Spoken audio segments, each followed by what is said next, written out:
Does homeschooling make kids less social with other kids? Let's talk about it. In my experience as a stay-at-home mom, my kids have actually been more social, and here's why.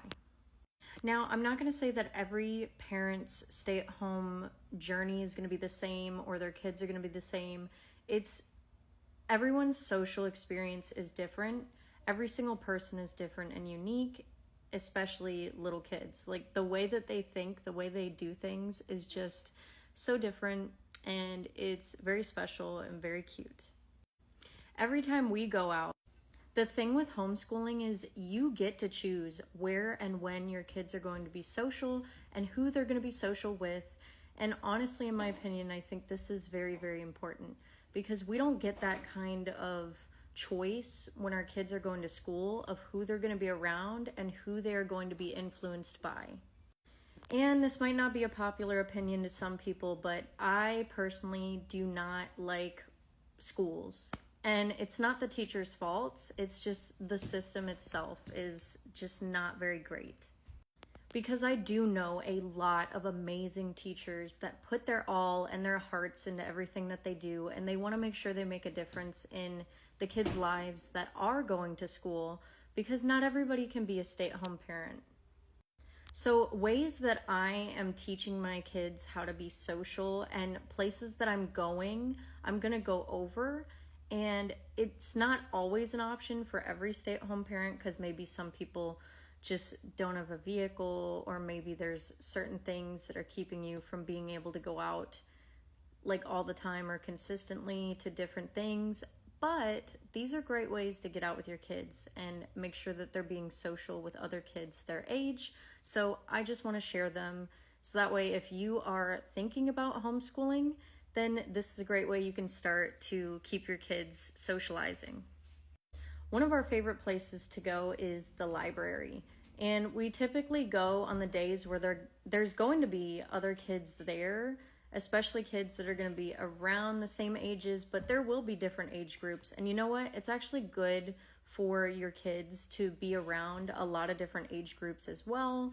They can see all the different social interactions, and you can explain to them different things as you are out there socializing with other kids of different ages.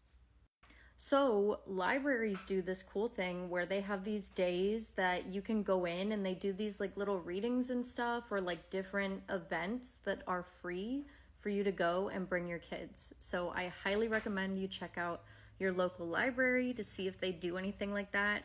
Typically, most libraries do it on Wednesdays or Thursdays, or sometimes do special events on Saturdays.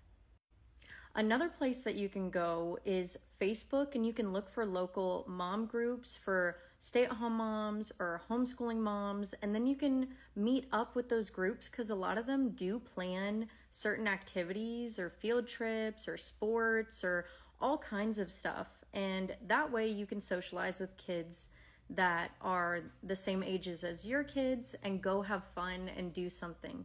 They do a lot of free events, and then there is also events that are paid for as well, where you just have to pay whatever the fee is to get into the place, like maybe a child museum or some sort of science center or aquarium, or the list goes on.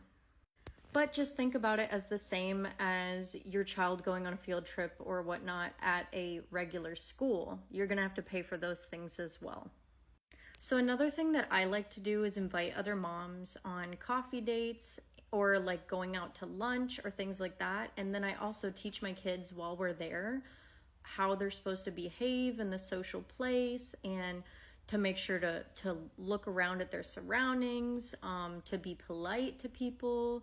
And I use every single place that we go or every single thing that we do as a teaching experience for my kids.